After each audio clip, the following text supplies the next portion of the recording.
Bonjour, c'est Rémi. Aujourd'hui, j'accueille Xavière Castano, cofondatrice et directrice RSE de Crossject, une entreprise française qui révolutionne l'injection de médicaments sans aiguille. Depuis plus de 20 ans, elle porte une innovation médicale au service de l'urgence vitale. Avec une conviction forte, l'innovation doit rester profondément humaine.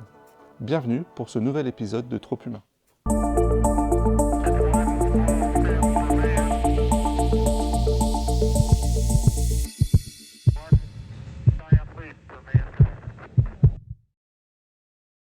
Bonjour Xavier, bienvenue dans ce deuxième épisode de Trop Humain. Merci d'être parmi nous dans les locaux de BW à Dijon. Pour commencer, est-ce que tu pourrais te présenter? Et ben, je m'appelle Xavier. Je travaille chez Crossject. En fait, j'ai cofondé Crossject il y a plus d'une vingtaine d'années avec Patrick Alexandre. Que dire, j'ai fait. Alors, au départ, je devais être un petit Xavier. Je sais pas si Ok. ça peut expliquer certaines choses, mais finalement, je suis une petite Xavier. J'ai fait aussi un sport-études. Je pense que maintenant, avec le recul, peut-être ça explique certaines choses par rapport à notamment la persévérance qu'on a sur notre projet. J'ai fait des études de pharmacie, qui explique aussi que je travaille sur un produit de santé et que ça a du sens pour moi. Je m'ennuie, enfin, pas que je m'ennuyais, mais j'ai doublé ce cursus par un diplôme d'ingénieur, ce qui m'a vraiment beaucoup servi au début sur toute la phase recherche et développement du dispositif. Et pour la petite anecdote, j'ai fait mon stage chez le leader mondial de la seringue avec aiguille, ce qui est quand même assez rigolo par rapport à la suite de mon Les cursus. événements. Ouais, voilà. Arrivé à Dijon, mon premier poste est sur ce produit dont on va parler Ok. pendant l'interview. Le projet, le produit, il est né à cette époque-là? Oui, oui, oui, j'arrive juste après la feuille blanche sur le projet et c'est bien du coup la double formation qui a fait que j'ai été recrutée parce qu'on a des ingénieurs qui sont mais vraiment des ingénieurs recherche et développement qui partent dans tous les sens pour la conception de notre première maquette. Et moi, j'arrive alors avec les contraintes pharmaceutiques, les contraintes réglementaires. Donc, expliquer qu'on n'a pas le choix sur un certain nombre de matériaux qui vont toucher le médicament injecté. C'était un peu compliqué au début, mais c'était, je pense, vraiment, vraiment astucieux et pertinent dès le début, intégrer ces vraies contraintes réglementaires. Et comment on a cette idée de dire je vais faire un produit qui permet de créer une explosion, voilà, Alors, c'est pas une explosion, ça c'est le mot tabou à Project, c'est vraiment une combustion en fait. C'est un peu spécial pour les chimistes, mais en fait, il n'y a pas de. La réaction est très rapide, mais les effets restent à l'intérieur du dispositif. c'est contraint. Si on utilisait des matériaux explosifs, et ben, à chaque fois, Ça on aurait une sortirait. destruction complète du système. Et ben, en fait, c'était l'histoire, elle part plutôt on travaillait sur des patchs et dans le souci de rechercher une source d'énergie un peu particulière pour faire un patch innovant, on a rencontré la Société nationale des poudres et des explosifs, pour le coup. Et ils nous ont dit, nous, on ne peut pas utiliser notre source d'énergie pour votre projet-là, mais pourquoi ne pas l'utiliser justement pour traverser la peau? Ok. Et on s'est dit, pourquoi ne pas tester? Et nous voilà partis à mettre au point alors, premier mois, hein, c'est une maquette, hein, donc une grosse maquette qui fait plusieurs kilos, tout en inox. Et les premiers essais sont super intéressants. Donc voilà, l'idée était lancée et le projet aussi. Donc le produit dont on parle, donc c'est un produit qui permet de faire de l'auto-injection d'une solution, Mm. enfin, avec un conteneur. Enfin, explique-moi un petit peu ce que c'est. Là, on parle de toi, de l'entreprise, mais quel est le produit final aujourd'hui?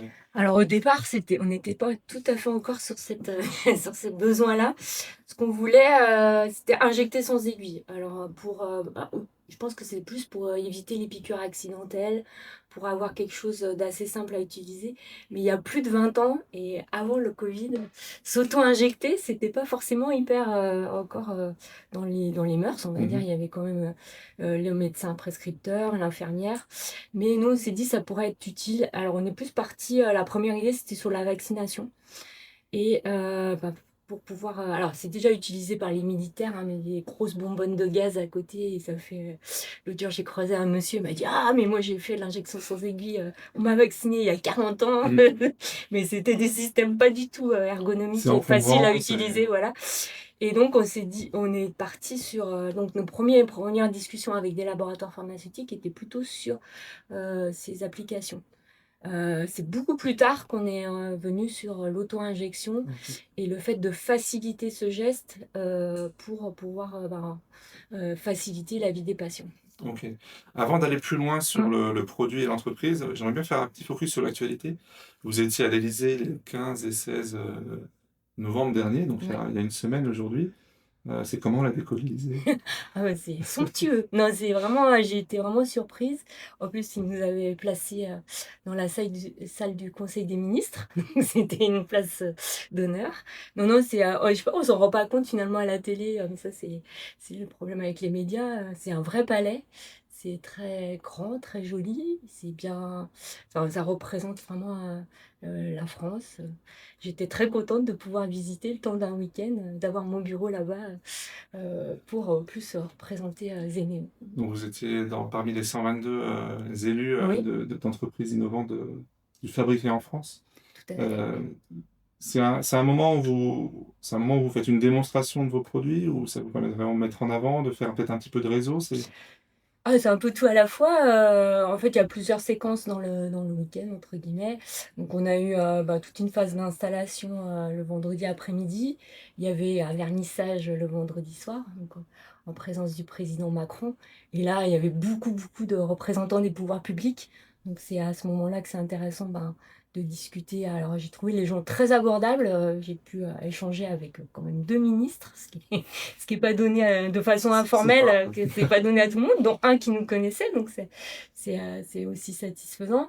Et après, le samedi, dimanche, c'est vraiment consacré aux visiteurs. Donc forcément, dans les visiteurs, il y a des gens aussi qui sont... enfin, il y avait je pense, pas mal d'invités au niveau des administrations. Mais celle-là, c'était beaucoup faire connaître le produit, échanger avec alors les futurs utilisateurs, je leur souhaite pas, mais il y a quand même beaucoup de patients malades qui étaient. La première réaction, c'est de dire: mais pourquoi votre produit n'est pas sur le marché? bien Pourquoi sûr. on ne peut pas l'utiliser? Il y a beaucoup de gens qui m'ont interpellée aussi sur le diabète. Donc malheureusement, pour l'instant, comme tout est pré-rempli à usage unique, on ne peut pas ajuster la dose, mais tout est possible, hein, c'est ce que je dis. Et puis sur la douleur, évidemment, ça c'est la deuxième question qui revient souvent. Donc sur la douleur, en fait, l'injection est tellement rapide. Il faut voir faut se mettre dans la peau. On est un patient qui est en train de défaillir, hein, qui a une crise, qui a des gros symptômes. Réaliser l'injection en 2 étapes, c'est vraiment et avoir un soulagement hyper rapide, c'est ce qui est le plus important par rapport à la douleur. Et c'est tellement rapide que finalement, on est soigné avant de pouvoir analyser le ressenti. Ça fait une petite pitchinette. Ok. Et la troisième question, et ça c'est super intéressant pour moi en tant que directrice RSE, c'était sur le recyclage. Donc pour l'instant, c'est vrai que le produit n'a pas forcément été conçu, enfin c'était pas une donnée d'entrée du cahier des charges. On a quand même le squelette, donc, ce qui tient le dispositif, qui est dans un matériau qu'on peut recycler. Mais je vous promets, dans la version 2, on fera beaucoup plus d'efforts pour pouvoir penser différemment le dispositif C'est par inclus dans rapport le à ça. plan. Voilà, c'est ça, c'est dans la feuille de route. Ok, c'est parfait. Et donc, si on revient à ce produit, on voit qu'il est vraiment attendu finalement de ce que tu me Mm. partages là, les questions qui te sont posées. Ah oui, il y a beaucoup Il y de a, gens qui n'aiment pas les aiguilles, hein, il y a une mais grosse... vraiment. J'en fais partie, hein. Je comprends le besoin. Euh, on revient maintenant un petit peu sur toute l'histoire. Donc, tu es cofondatrice de Project. Mhm. Donc, après Laboratoire Fournier, donc vous décidez de fonder cette entreprise. Euh, Quel est le niveau de prise de risque à l'époque pour toi voilà, dans quel état d'esprit tu es à ce moment-là? Ah, c'est pas facile parce qu'après on a le recul. Ouais. Mais c'est vrai que donc, au bout de 18 mois, et pourtant on avait bien, bien bossé, on avait fait des essais précliniques et on avait même fait une clinique chez Fournier. Ils nous indiquent qu'ils ne souhaitaient pas continuer le projet, un petit peu trop hors de leur stratégie qui était quand même assez médicament standard. Mais ils ont été hyper fair-play parce qu'ils nous ont proposé de partir avec les brevets. Et c'est surtout que notre partenaire, donc qui travaillait plutôt sur les matériaux énergétiques, lui était complètement déjà accroché au projet et nous aussi. Donc ça a été un peu, enfin, on ne s'est pas trop posé de questions finalement. Ça a été une évidence de continuer. Et la chance qu'on a eue, je le vois maintenant parce que je rencontre beaucoup de start-upers ou de gens qui veulent monter leur entreprise, c'est qu'on a eu quelqu'un qui nous a présenté 2 financiers qui sont encore actuellement au capital, les James, on les appelle. Et je les remercie pour leur persévérance aussi. Et on est monté avec à Patrick à Paris, un aller-retour en TGV. On leur a présenté le concept et ils ont dit, ben, en fait, vous attendez quoi. Et donc, on a trouvé nos premiers financiers vraiment très rapidement. Mais c'est c'est aussi ce que je dis souvent, le produit, il est quand même, alors c'est pas moi qui le dis, hein, il est révolutionnaire, il fascine, il est quand même, et c'est aussi pour ça que sur certains paliers difficiles, ça nous a servi et ça nous a aidé à durer et à persévérer. C'était une évidence en fait, Voilà, c'est fait c'est vrai que naturellement, il y sur avait les finances, il y avait... les premières phases du projet, tout a été assez simple, même si il fallait quand même argumenter, avoir un début de la version 1 du business plan, mais ça a été, avec le recul, je trouve, pas le plus fastidieux. Mm. Et tu as parlé tout à l'heure du Covid et de l'impact de comment les gens perçoivent l'auto, enfin, le fait de se faire des piqûres, de soigner soi-même, on se faisait les prélèvements nous-mêmes, donc le rapport au corps et aux soins a changé aussi. Et c'est ça qui vous a fait changer aussi de positionnement sur le produit en lui-même, de passer d'un produit dans lequel vous allez voir un laboratoire proposer de mettre son produit dedans à porter vous-même le produit, Non, la finalité. c'est au bout de 10 ans, on a fait notre bilan, le bilan des 10 ans, et en fait, on commençait à tourner en rond. Enfin, moi, je le vois comme ça. En fait, on allait voir les laboratoires, ils étaient quand même super comment, curieux de notre dispositif. On faisait des programmes de développement, et c'est ce qui nous aidait à vivre aussi. On franchissait des jalons, mais à la fin, tout le temps, ce qui revenait, c'était avancer sur votre stratégie industrielle, avancer sur votre stratégie réglementaire et revenez nous voir. Donc au bout du 4e, 5e laboratoire qui nous délivrait le même message, on s'est dit il faut qu'on change quelque chose parce que et donc on a dit on déplace le curseur, on va choisir les molécules qu'on va mettre dans le dispositif. Donc on va changer de métier aussi parce qu'on passe de dispositif médical à médicament. Et on va aller c'est là où on a fait le choix, aller sur des applications d'urgence. Parce qu'au bout de plusieurs utilisations, plusieurs études cliniques, on s'est rendu compte qu'il était super simple à utiliser. Et on a tout fait pour le rendre encore plus simple. Et donc du coup, on a pris des molécules qui sont déjà sur le marché. L'objectif était de réduire le time to market et d'avoir justement sur la stratégie réglementaire, d'avoir des raccourcis. Donc ça nous a aussi permis d'aller chercher des contrats avec des laboratoires pharmaceutiques un peu différents et de réussir notre introduction en bourse en 2014. Donc on est bien avant le Covid. Bien sûr, oui, on est bien là. C'est dès cette époque-là où il y avait Après, je pense que dès ces années-là, 2014-2015, il y a aussi, je trouve, vraiment une évolution comment dire, de la position du patient. Les réseaux, les associations de patients, le fait de pouvoir communiquer très facilement entre personnes qui vivent la même chose, ce qui n'existait pas forcément avant via les réseaux, ça a fait, je pense, ça a commencé. Ouais, on a vraiment vu l'évolution à faire bouger le curseur en disant et moi, si je peux essayer et échanger des tips avec des gens qui vivent la même chose que moi par rapport à mon traitement, par rapport à comment je dois prendre mon médicament, les effets indésirables, ça a vraiment fait bouger comment dire, le relationnel entre le patient, le médecin et la prise de médicaments. Donc vous, ça vous fait pivoter aussi sur le positionnement et vous avez un produit clé en main sur le marché. Et est-ce qu'il y a eu, sur ce pivot ou cette trajectoire, il y a eu des difficultés, voilà, c'est un vrai questionnement, ou c'est quelque chose qui se fait encore une fois naturellement, comme la création de l'entreprise? Je pense que il y a une maturation sur ce quand même changement de stratégie. Le première idée, c'était sur l'adrénaline. On avait été donc pour les chocs allergiques, les gens qui se mettent à gonfler suite à une piqûre d'insecte ou une allergie alimentaire.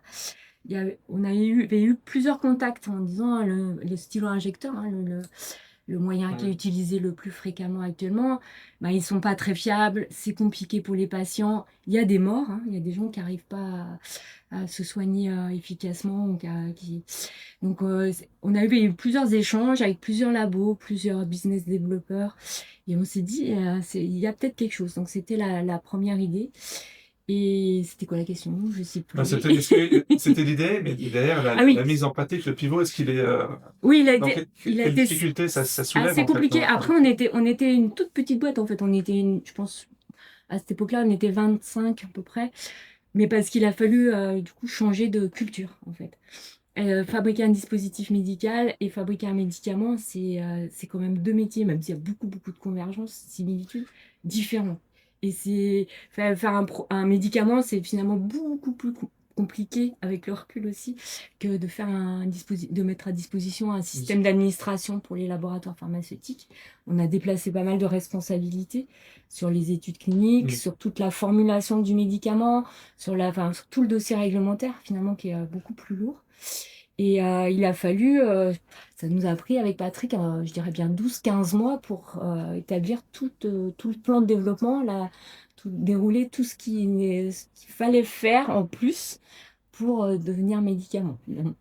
Et c'est là où on s'est vu aussi que ce qui est difficile quand on initie une nouvelle réflexion, une nouvelle stratégie, c'est de définir, parce qu'on était quand même contraint au niveau financier, je me rappelle, on va poser beaucoup de questions sur le package minimum par rapport à la réglementation.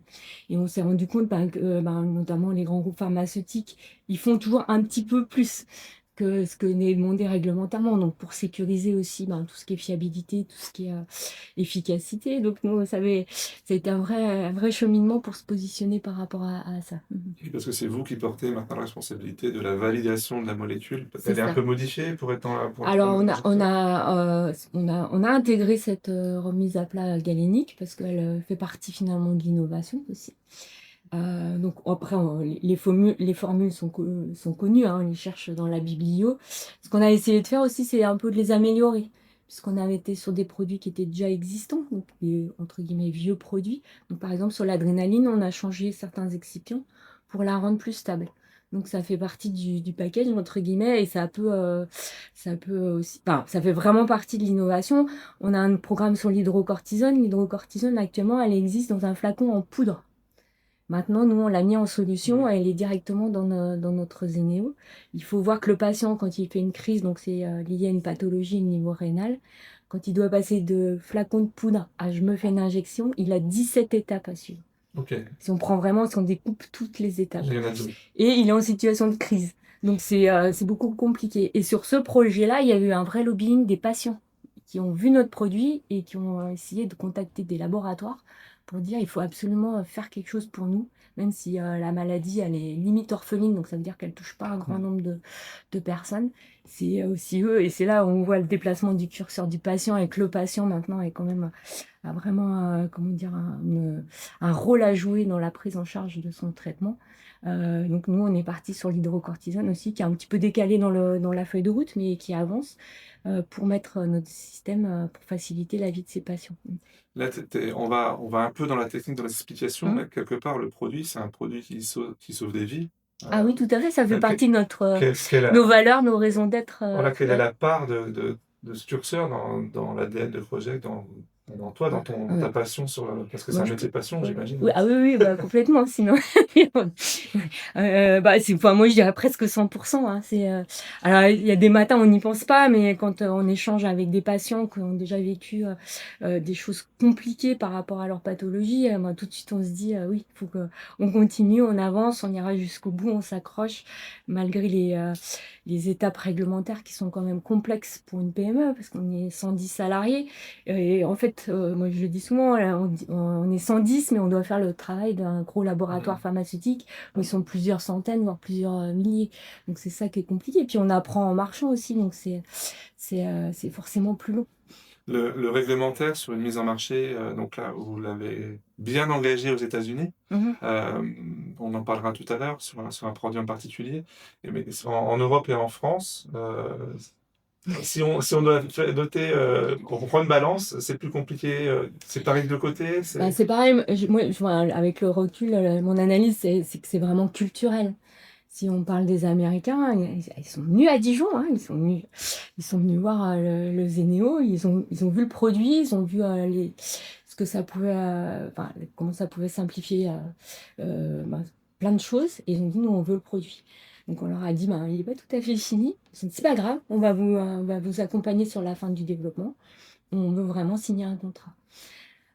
En Europe, on a eu plusieurs contacts avec les agences. C'est comme ça, hein. On essaye de nous rentrer dans une case. Notre produit, c'est une innovation. On ne peut pas rentrer dans une case. Et je me rappelle une réunion à l'agence européenne. Il me dit, mais comment on va faire pour... Il n'y a pas d'aiguille. Comment... Ouais. Je dis, non, c'est le concept, il n'y a pas d'aiguille. Il me dit, mais comment on va faire pour remplir telle ou telle étape? Je dis, ça, c'est à nous de trouver une solution. De monter le protocole qui va. Aux États-Unis, hop, ils créent la case et on avance, quoi. C'est différent. Après, chaque méthode a ses avantages et ses inconvénients, mais pour raccourcir la commercialisation, je pense que de créer des cases et d'ouvrir un peu ses chakras, ça va plus vite, forcément. Et donc vous avez avancé sur le réglementaire en même temps que l'introduction en bourse à l'époque, ou c'était... Oui, en fait, on a bien réussi notre introduction en bourse, donc on avait, parce que c'est ça aussi qui séquence vraiment les premières années de Croject, on n'est pas derrière notre paillasse à mettre au point le système à 100%, on va chercher de l'argent, on le dépense pour faire avancer le produit. 14, et même les premières phases des années 2000, hein, c'est vraiment, on avance le produit, avec les avancées, on repart au combat pour chercher de l'argent, on a de l'argent, on avance le produit, on repart. Donc ça forcément, ça rallonge aussi le temps de mise de la conception. Notre introduction en bourse a été réussie et on s'est dit, comme c'était les deux points avancer sur votre stratégie réglementaire et sur votre stratégie industrielle, on a décidé d'internaliser aussi tout ce qui était production pour finalement avoir la main sur ces coûts planning. Voilà. Donc et puis après, on commençait à avoir un savoir-faire conséquent sur tout ce qui était matière énergétique. Parce que là aussi, il y a quand même pas mal de risques et la réglementation est très très lourde. Donc on a internalisé, donc on était autonome pour fabriquer nos dispositifs. Et de fil en aiguille, on a été aussi autonome pour faire traiter le tube qui va contenir le médicament, qui doit subir un certain nombre d'étapes de process. Et ça, c'est là où on a placé nos usines à Arc-les-Gray. Donc c'est sur 2 sites aujourd'hui, Dijon et Arc-les-Gray. Exactement. Par contre, c'est très long aussi. Parce que forcément, fabriquer les machines pour un produit qui n'existe pas, en fait, c'est toute la conception de la machine qu'il faut internaliser. Et il faut faire de la production pharma, donc qui est très, très cadrée et en termes de fiabilité, très, très exigeante. Ce qui est normal puisqu'il y a la vie d'un patient au bout de la ligne. Et on va faire un dernier focus sur justement le développement aux États-Unis, puis après on reviendra sur l'entreprise et ton rôle en tant que directrice RSE aussi dans l'entreprise. Aux États-Unis, il y a un produit donc bien particulier, un contrat avec la BARDA. Est-ce que tu peux nous en parler, faire un petit point d'actu sur la situation? Oui. Donc la BARDA, c'est une agence gouvernementale donc qui screen un peu au niveau mondial. Ils sont à la recherche d'innovations qui pourraient rendre service aux citoyens américains dans sens large. Donc eux, ils veulent utiliser notre système plutôt dans des interventions d'urgence. En cas d'accident chimique ou d'accident terroriste. Donc ça serait les intervenants là avec les combis intégrales qui doivent injecter du midazolam pour évacuer plus rapidement les blessés d'un endroit où il y avait un gros problème. Donc on a fait des tests avec des vrais Zénéo et des faux patients. Et donc on est content parce qu'il y a presque 100% de réussite. Donc c'est même avec des gants un peu qui ne facilitent pas l'injection et une situation de stress extrême, les intervenants arrivent à réaliser les injections. C'est Donc ça qui est ça, c'est un, important, un oui, super point. Ouais. c'est qu'on est sur un produit qui doit être utilisé en situation d'urgence, mais on n'a pas l'environnement maîtrisé au moment C'est de ça. la réponse. Et on a des gens qui sont pas formés, qui ont pas, enfin, moi je suis assez spéciale parce que je suis pharmacien, ça me fait pas peur de faire une injection avec une aiguille, mais la plupart des gens, ils perdent le courage, même s'ils sont hyper empathiques, s'ils veulent aider une personne qui est en souffrance, c'est quand même un geste un peu technique d'enfoncer un petit bout de métallique pointu dans la peau de quelqu'un qui est en plus en train de faire une crise. Donc là, vraiment, c'est là où vraiment notre produit prend toute sa dimension. C'est 2 étapes, comme tu disais tout à l'heure. On ouvre, on appuie et la personne est soignée. Tu peux nous faire une petite démo Allez, je vais faire. Donc le système, il est tout simple, hein, et on l'a fait vraiment travailler sur l'ergonomie. C'est aussi pour ça qu'il a cette forme un petit peu arrondie. Ça veut dire qu'on a mis une architecture en U. Là, il y a toute la phase qui va permettre de créer la réaction chimique. Ok. Et là, sur ce côté-là, c'est le contenant qui contient le médicament. Donc le patient, alors en plus je suis gauchère et j'arrive à faire Il est un geste. ambidextre, c'est ça? Oui, c'est ça. Ok. Donc il tourne pour ouvrir le médicament. Donc ça représente le patient. Et il va appuyer sur son site d'injection et il est injecté en 1/10 de seconde. Donc c'est vraiment Rapide, plus simple. efficace, Voilà. voilà. Ouais. Il n'y a pas de... C'est ce qu'on a cherché, ouais. Si je reviens un peu sur l'ergonomie, parce que c'est quand même aussi, je pense, au-delà de, je parlais tout à l'heure de la formulation galénique, c'est quelque chose où on a poussé le curseur.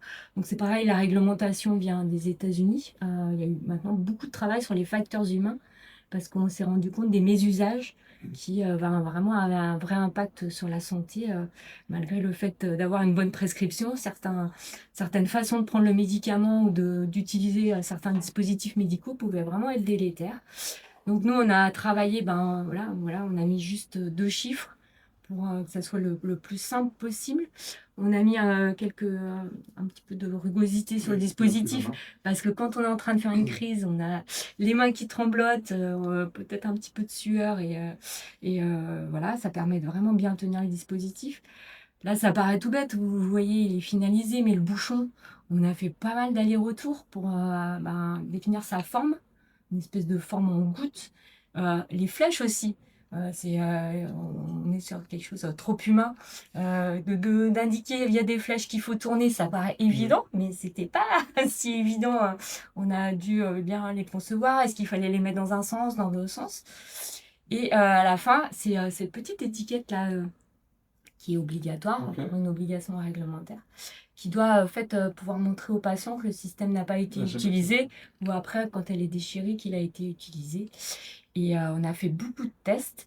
Et la plupart des gens, même si on leur dit quelqu'un qui est en train de mourir à côté de vous, quand ils voient une étiquette, ils essayent de la décoller.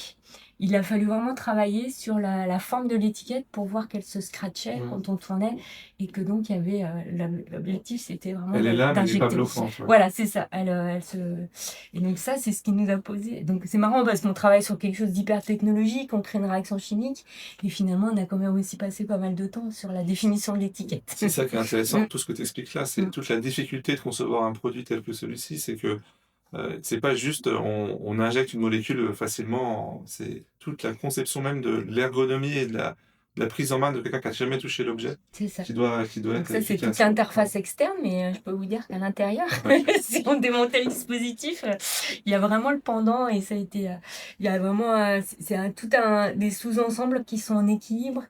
Et dès qu'on touche un petit peu même une petite dimension, voilà, mais c'est vraiment ça. Dès qu'on touche une dimension ou quelque chose, c'est tous les sous-ensembles qui basculent un peu d'un côté ou d'un autre. Donc c'est pour ça que c'est très minutieux, et que quand on a une solution qui marche, il faut plus rien bouger.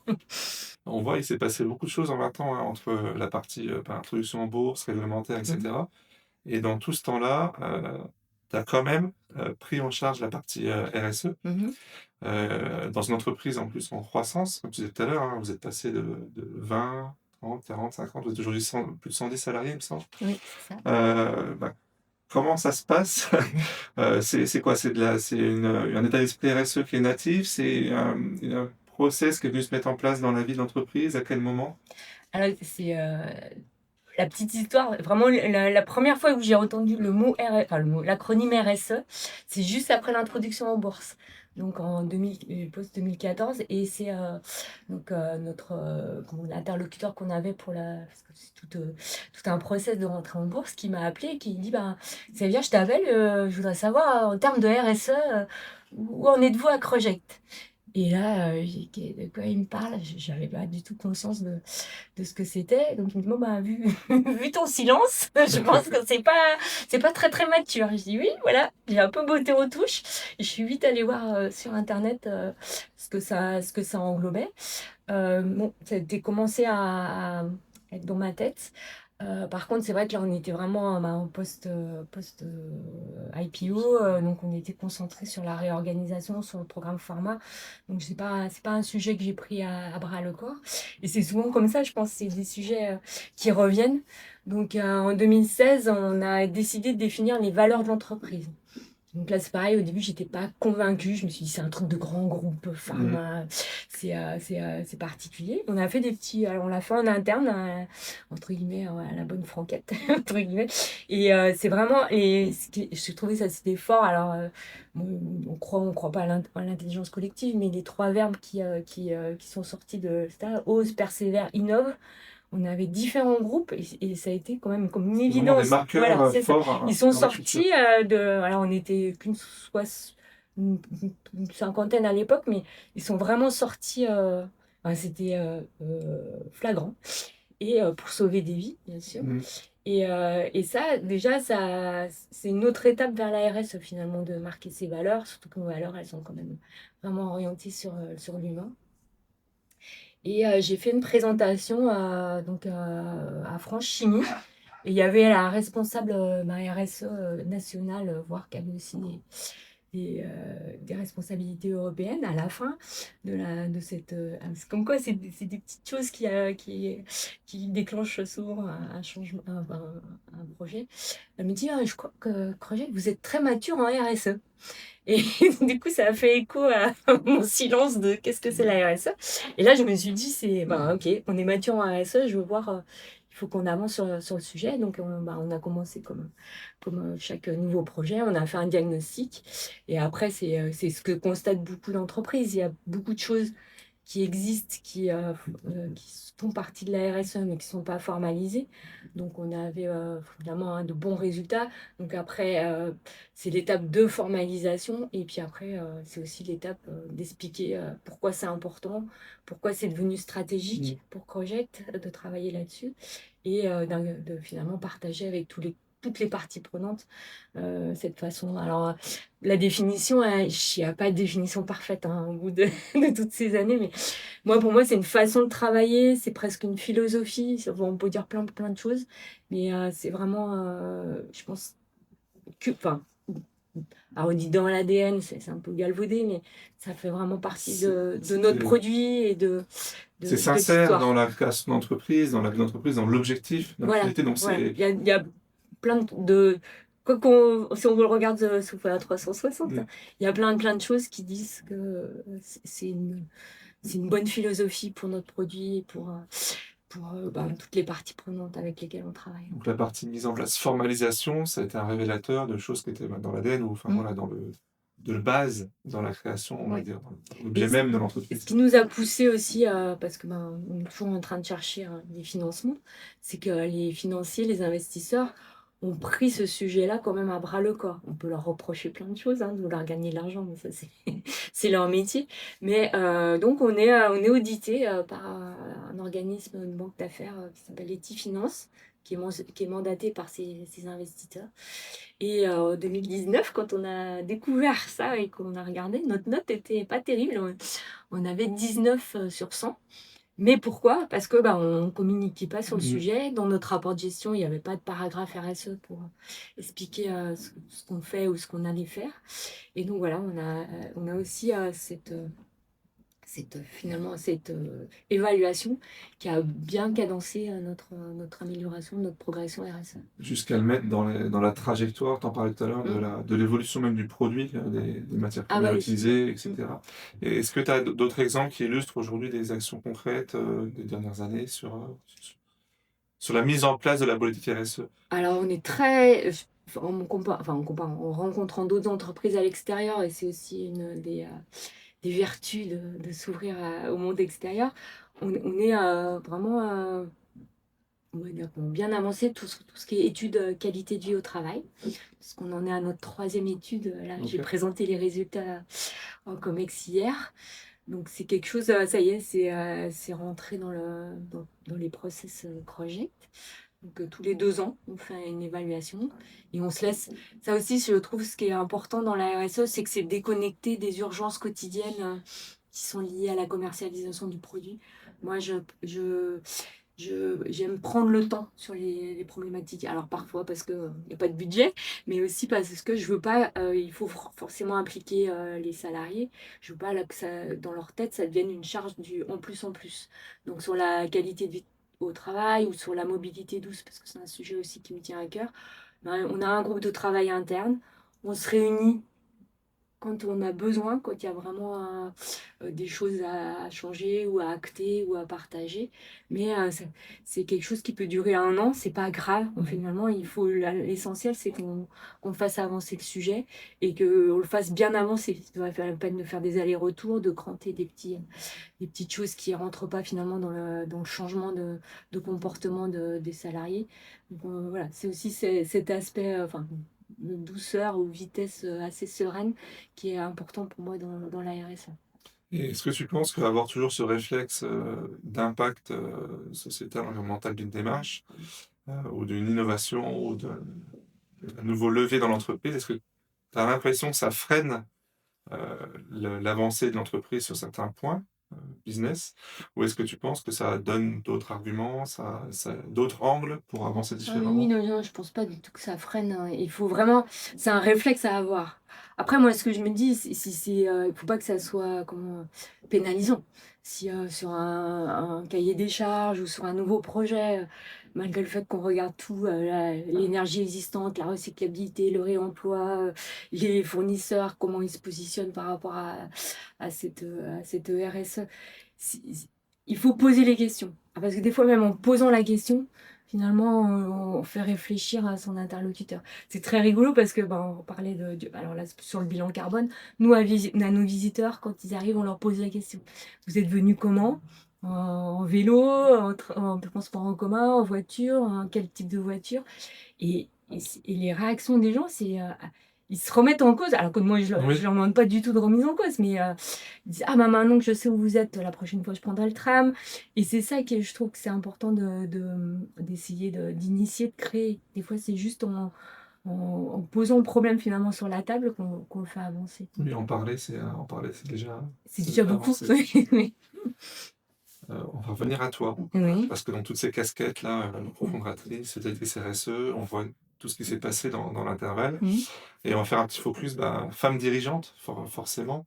Est-ce que tu penses qu'il y a une différence entre toi et le cofondateur sur le quotidien, sur ce qui s'est passé ces dernières années, mais une différence liée au fait que tu sois une femme ou pas?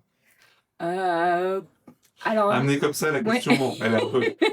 Non, alors moi, ça m'a jamais posé de problème. Enfin, j'ai jamais vu le monde comme ça. Je le vois comme ça maintenant parce que depuis quelques années, on pointe vraiment le doigt, on disait, sur cette problématique. C'est un constat, hein, les chiffres, ils sont là. C'est ça, Mais factuel. moi, j'ai jamais. Je sais pas si c'est mon cursus ou ma façon d'être. Sur les 10 années de R&D, alors, on en parlait moins avant, mais du coup, on se posait moins de questions, j'ai l'impression.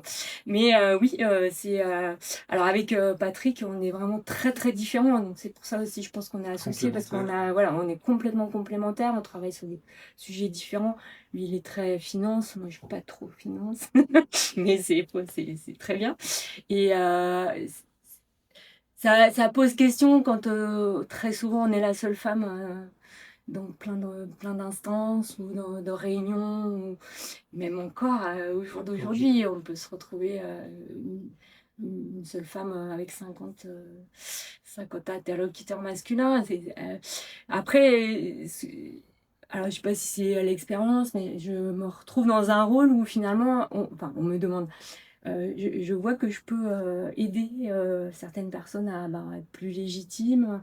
Ah, c'est bizarre comme position, je suis pas forcément à l'aise avec ça, mais bon, du coup, si c'est pour la bonne cause, je m'implique, oui, dans pas mal alors c'est pareil, c'est des petites touches, c'est des petits échanges. Des fois, c'est faire une visite de project qui est un peu orientée sur l'égalité homme-femme, c'est participer à des conférences, c'est raconter mon histoire, parce que finalement, on dit beaucoup qu'on cherche des modèles. Hein.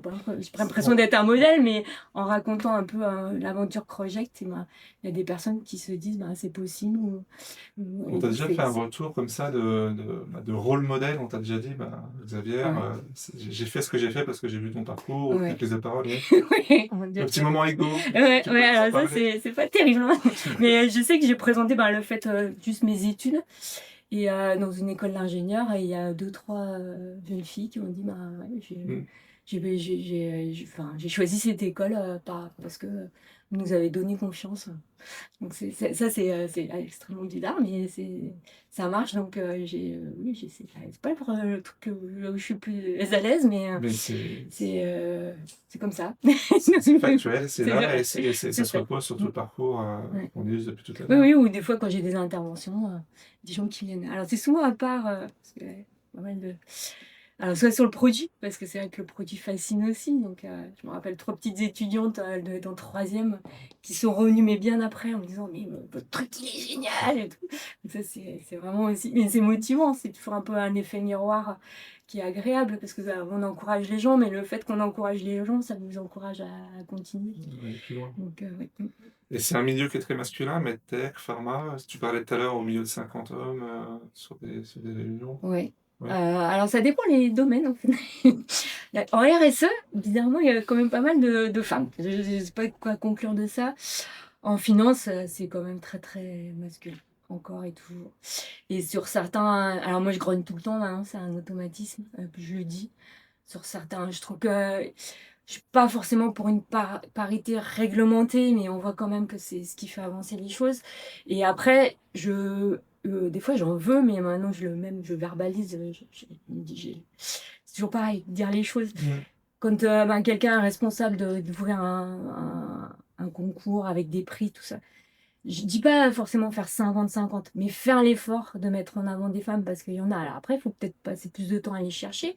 Il faut aller les chercher. Parce qu'elles n'osent pas forcément venir se mettre en avant non plus. Non. On l'a bien vu tout à l'heure. Quand on a une remise de prix où il y a 10 prix et il y a un seul prix féminin, je trouve que c'est pas normal. C'est dans le rôle qu'on se donne de mettre en avant des projets, des startups, des entrepreneurs. Et on a peut-être un devoir à un moment donné aussi de. Alors, ils me le disent, hein, ils me disent, c'est plus compliqué, on sait pas. Oui, mais 2, 3, juste pas forcément 50-50, mais d'aller les chercher parce qu'elles sont là finalement. Et donc cette posture un peu d'aller tête de file, d'aller porter un peu cette bonne parole, tu as aussi d'autres casquettes dans les associations ou tu peux nous en parler un petit peu? Qu'est-ce qui te motive à aller comme ça, être active? C'est changer le monde. Enfin, c'est peut-être un peu, mais c'est faire bouger les lignes parce que on se prend la tête avec pas mal de choses. Moi, je suis toujours, mais je pense que c'est pour ça que je suis partie aussi sur ce projet-là. C'est dès qu'il y a une nouvelle idée, moi, ça me fascine, donc j'essaie de m'approprier, déjà de comprendre un peu. On va parler de l'IA tout à l'heure, mais c'est un truc, ça me fascine et j'étais la première, et même à faire suer les gens pour qu'ils expérimentent, pour tester des choses. Mais ça, c'est peut-être plus l'aspect chercheur aussi. Et donc, du coup, une fois que je vois qu'il y a un vrai sujet, j'essaie d'embarquer ce que je pense. Voilà, c'est ça. Ouais.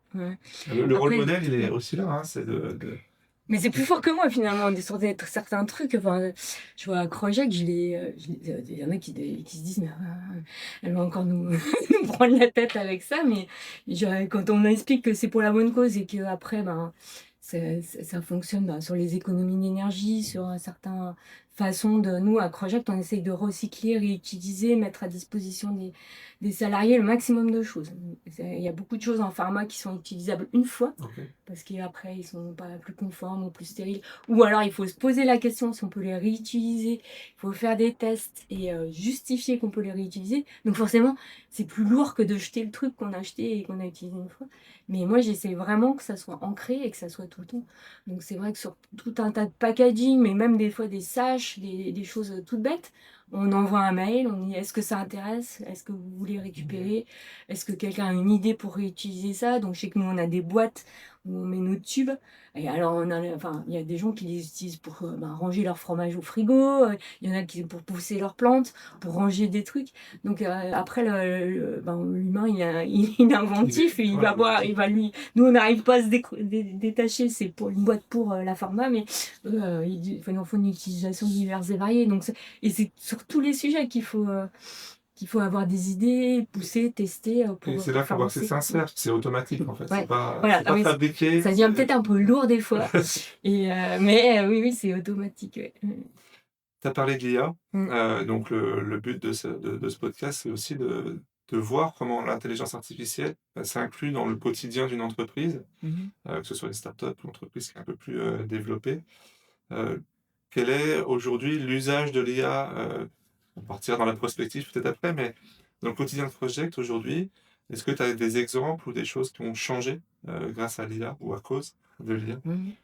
Donc je pense qu'un peu comme toutes les entreprises, là, ça fait plus d'1 an qu'on a conscientisé, j'en sais rien, mais qu'on a dit il y a quelque chose à faire. Donc c'est toujours pareil, hein, c'est un peu comme la RSE. Au début, ça fait comme une espèce de boule, on se dit oulala, qu'est-ce qu'on va refaire? Donc le premier réflexe, c'est expérimenter pour un peu comprendre l'outil. Alors nous, on est 110, donc sur les 110, il y a forcément, je dirais une dizaine de collaborateurs qui sont très jeunes ou passionnés de ça, donc qui expérimentent beaucoup plus que d'autres. Et au-delà de maintenant, tous les usages finalement qui sont passés assez rapidement, rédiger ses mails, rédiger les coms, on en parlait tout à l'heure, faire les comptes rendus, tout ça. Je pense que ça, c'est même déjà presque ancré dans les habitudes. On a quelques usages. Alors, il y a beaucoup de choses, nous, comme on est un produit innovant, c'est la veille. La veille, c'est lourd, c'est pas fun, mais ça peut vraiment. Il y a des outils maintenant, des petits qui utilisent l'IA pour screener Internet, entre guillemets. Alors évidemment, on argumente toujours la pertinence, la fiabilité. Néanmoins, c'est des choses, ça va pouvoir vous faire un état de l'art sur une question en 10 secondes. Et j'ai même découvert qu'on pouvait, si on se pose une question par exemple sur la tenue mécanique du tube de verre, je dis ça, on va pouvoir même, pour ses collègues, demander à l'intelligence artificielle de faire un podcast, comme on est en train de faire, de 10 minutes, pour présenter l'ensemble du sujet. Et voilà, et ça en quelques minutes. Donc c'est vraiment, c'est à la fois super, mais c'est un peu désespérant, parce que moi, par exemple, sur ma thèse, j'ai passé 6-9 mois de travail, et là, on a un outil à disposition qui fait des synthèses, donc si on travaille un peu, qui sont pertinentes, en quelques secondes sur un sujet. C'est ce travail de thèse qui va nourrir ces IA pour permettre d'avoir ce Oui, il faut des données. Il n'invente pas. Il faut de la donnée bien travaillée, bien structurée. Est-ce que vous avez déjà, du coup, en vous appropriant un peu l'IA, comme tu l'évoques là, vous avez déjà enclenché une partie structuration de la donnée pour bien travailler avec l'IA? Oui, ce que je disais, là, nous, on a des champions internes.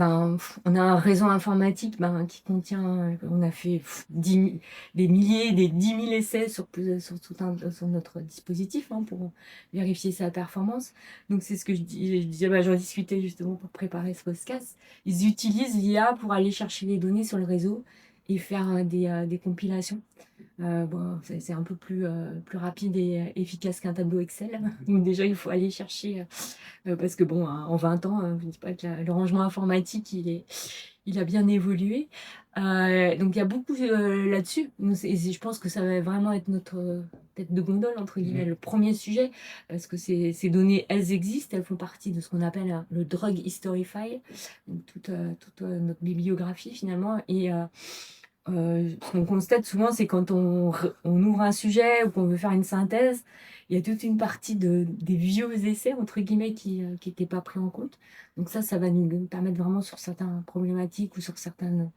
Enfin, parce qu'on fait de la science quand même, sur Bien sûr. certaines questions scientifiques liées à nos dispositifs, d'être beaucoup plus efficace. Et puis, on fait un médicament, donc en termes de contrôle qualité, on est aussi, je crois, très très contraint enfin, tous les process sont très lourds parce qu'on doit contrôler chaque composant à réception pour vérifier qu'il est conforme. Donc c'est souvent du dimensionnel, mais ça peut être aussi un petit peu autre chose. On fait des contrôles lors de la fabrication à des étapes clés, donc qui peuvent être destructifs. Et évidemment, on a un contrôle final pour vérifier que le produit est conforme. Et donc, là, pareil, j'ai un collègue, il a automatisé sur un contrôle sur une pièce. Il a pris en photo 200 pièces conformes. Et après, il a commencé à passer des pièces non conformes. Et l'IA a détecté tout de suite, en faisant même un petit rond sur l'écran, Ce qui les arrive, défauts. Ouais, donc, ça peut après faire gagner sur la production du temps et du coup, et aussi, là, on rejoint la RSE parce que si on est plus performant sur la production, on aura moins de rebut. Donc, voilà, on est plus vertueux. Ça permet d'aller Tout est chercher, lié, voilà. ça permet d'aller chercher des données qui étaient peut-être oubliées. Et puis, Ah, ça, voilà, oui, de ça, les j'en suis remettre sûre, parce que des fois, dans le quand corpus, quoi. on est un peu les dinosaures avec Patrick de Croject, donc quand il y a certains collaborateurs qui viennent avec lui, des fois, c'est drôle, mais c'est pas drôle, mais avec une nouvelle idée, une nouvelle solution, et on leur dit, ah non, enfin, on peut peut-être réessayer en changeant 2, 3 paramètres, mais on est déjà allé vers cette voie-là, et non, ça n'a rien donné.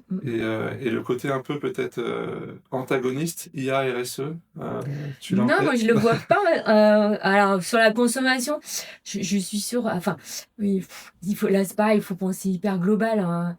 On nous dit que l'IA va nous aider à faire des économies d'énergie parce qu'on est pas pareil, ça est devenu un vrai sujet. Et c'est très récent, hein. Avant on pensait pas à éteindre la lumière systématiquement, enfin, des trucs, de petits trucs à vraiment surveiller toutes ces consommations pour finalement parce que ça devient un poste de dépenses très très lourd pour les entreprises. Moi, je pense que voilà, si nous on a un four qui traite le tube en verre, qui consomme beaucoup d'énergie, si l'IA nous aide à mieux maîtriser, à mieux même réutiliser cette énergie, l'énergie qu'on dépense à chercher des trucs ou en utilisant l'IA, finalement, enfin, moi j'y vois plutôt cette voie-là. Après, il faut voir aussi en termes de nombre de requêtes, en termes d'efficacité. Donc c'est compliqué. Je sais que les serveurs et tout, il y a beaucoup de consommation, enfin, création de chaleur, mais il faut comparer quelqu'un qui travaille, allez, un mois de contrôle tube. Et ça consomme de l'énergie. Aussi, ouais. Et là, faire un programme sur le temps passé et sur l'énergie consommée, je pense que ça Faut peut réussir même à être faire comparable, quoi. cette mise en perspective, c'est ça, sur du long C'est terme ça, et voilà. sur Oui, l'action à l'instant. oui, là, on est dans le mauvais moment par rapport à ces aspects énergétiques, je pense. Et sur la partie R&D, tu penses, alors là on est un peu dans la prospective, dans la vision, mais Mhm. est-ce que tu penses que ça va vous aider aussi dans la partie R&D? Ah oui. Ouais. Oui, alors, c'est une révolution, mais encore un plus enfin, sur la santé. Alors, en plus, je trouve que ça touche alors, on reparlait de 360, c'est le patient. Alors, je sais pas si il y a des boîtes maintenant qui font pour faire de la médecine prédictive. Ça veut dire que le patient rentre dans un programme où il a tout un tas d'analyses et de surveillance. Alors, moi, je pense qu'on y va tout droit, hein, de surveillance de certains paramètres. Donc après, ce qui est un peu gênant, c'est qu'il faut avoir une vie parfaite, hein. C'est ça. On sait Lié à tout maintenant. son alimentation, à son sommeil, à son sport et tout ça. Donc bon, j'espère que les mutuelles vont pas rentrer là-dedans parce que ça va être un peu bizarre. Mais, donc du coup, on a plus de données en amont sur le patient et des données suivies parce que donc forcément après sur toutes les phases du développement, sur la galénique aussi, ça peut permettre de faire des modélisations, d'avoir des statistiques moins binaires entre guillemets. Je suis pas statisticienne, mais que ce qu'on utilisait ou des comparatifs ou des biblios plus puissantes. Et même sur les études cliniques, ça permet vraiment, enfin ça ouvre des possibilités. Alors c'est vraiment du traitement statistique, mais ce que m'expliquait hier mon collègue, c'est que ça devient même pire que tridimensionnel, c'est-à-dire qu'on peut faire bouger des paramètres en même temps et avoir Des simulations. des simulations sur, enfin, justement, sur beaucoup plus de paramètres que ce qu'on pouvait faire avant. Donc, on peut presque même créer des patients artificiels pour avoir des prospectives sur alors, c'est pas, à la fin, il faut la faire, la pharmacocinétique et la preuve réglementaire, mais ça permet de beaucoup mieux dimensionner son essai clinique, parce qu'un essai clinique, ça a un coût vraiment conséquent, donc il faut pas se louper. Donc, c'est tout le travail en amont qui est aussi, voilà, on réduit le temps de travail sur la réflexion sur le protocole, sur tout ce qui est, voilà, pareil, quand on commence à faire un protocole clinique, pour regarder ce qu'ont fait tous les autres sur la molécule avant. Donc, du coup, c'est beaucoup plus simple. Oui, c'est le travail de jumeaux numériques, etc. Voilà. Qui sont peut-être, Voilà. vous, dans les cas. Jumeaux, triplés, oui. Il y a beaucoup plus, oui, c'est sur cet aspect, et c'est très, très efficient, en fait. Ok. Est-ce que tu as d'autres exemples sur l'IA qui seraient en cours de déploiement chez CrossJect ou c'est un peu secret? Alors, il y a plein de choses aussi sur enfin, si on repart sur la compilation, le traitement des données, le rangement des données. Parce qu'il faut voir, là, je parlais quand on fabrique un Zénéo, à chaque étape, mais on récolte beaucoup de données. Donc, d'avoir une automisation de la compilation de ces données pour avoir un dossier de l'eau quasiment immédiat, ça serait du bonheur pour toute l'équipe qui travaille sur ces. Là, pour l'instant, c'est encore en construction. Il faut récupérer tous les petits bouts dans chaque service, en plus avec des analyses qui ne prennent pas le même temps. Enfin, voilà.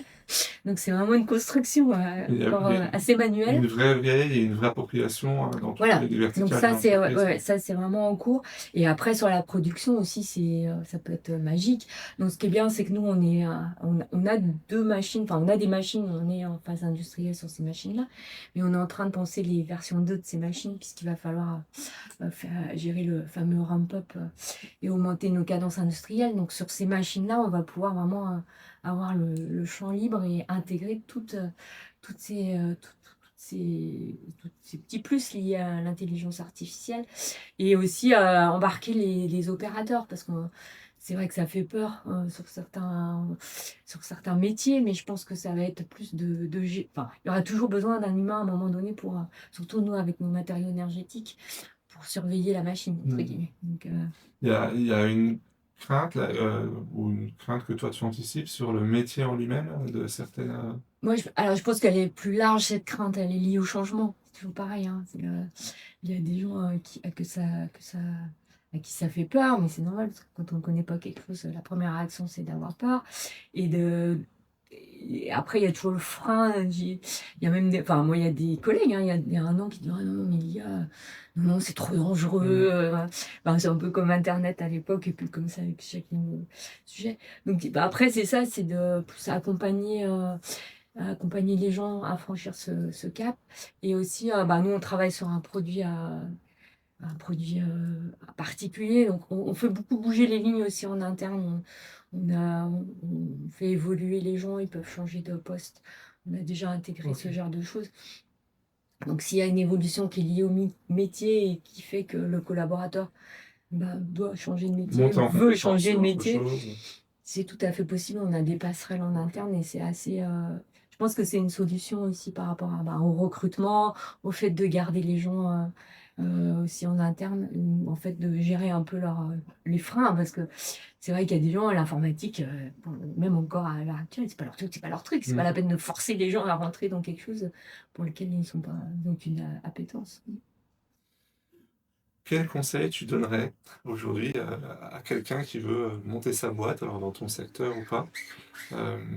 Quelle qualité il faut travailler, où aller chercher la force, l'énergie? Alors après, moi, tout repose sur l'idée quand même, alors que ce soit un produit, un service, et on le voit, c'est souvent, et je trouve ça c'est super fort aussi à notre époque, c'est quelqu'un a un problème, mais des fois dans son propre métier ou dans son quotidien, et il va trouver sa solution, et puis il va se dire, est-ce que je peux pas en faire profiter tous les humains, un maximum d'humains. Donc ça, voilà, c'est l'idée, c'est quand même. Mais après, je pense que quand on est devant une idée et qu'elle est dans sa tête, je pense que c'est la force, et c'est aussi pour ça que les gens vont vers créer son entité, créer sa entreprise. À un moment donné, ça vous lâche plus, quoi. Donc, après, c'est pas trop se poser de questions. Parce que si on commence à se poser des questions, forcément, c'est déjà y aller. Il faut avoir le courage et une certaine enfin, je ne vais pas dire naïveté, mais donc si on commence à faire la liste de tous les, les points durs qu'on va rencontrer, je pense que plus personne ne fait rien, mais donc voilà, d'y aller, une idée, de tester, il y a quand même beaucoup d'accompagnement maintenant, il y a quand même, je trouve, beaucoup plus de partage que quand moi et Patrick, on a décidé de créer Project, c'était les pouvoirs publics, les gens qui partagent leur expérience, les réseaux, ça aide aussi à répondre à pas mal de questions sur les RH, enfin, sur tout un tas de questions qu'on se pose au début de l'aventure. Voilà, c'est ça. C'est vraiment voilà, aller vers les gens, faire des rencontres qui peuvent. Parce que des fois, c'est encore toujours pareil, hein. C'est en parlant, en échangeant qu'on trouve la solution à ces problèmes. Et même moi, hein, des fois, même des fois, c'est ça qui est dingue de façon fortuite avec quelqu'un. Et quand je rentre, je me dis, mais c'est ça qu'il faut faire, ou c'est comme ça qu'il faut prendre le sujet. Et vous êtes resté sur Dijon et Arc-les-Gray. Il y a un ancrage territorial qui est aussi, enfin, c'est voulu. Oui, alors on a failli partir à Paris à un moment donné. Ça s'est décidé de façon. Il y a toujours des décisions comme ça qui sont prises finalement au dernier moment.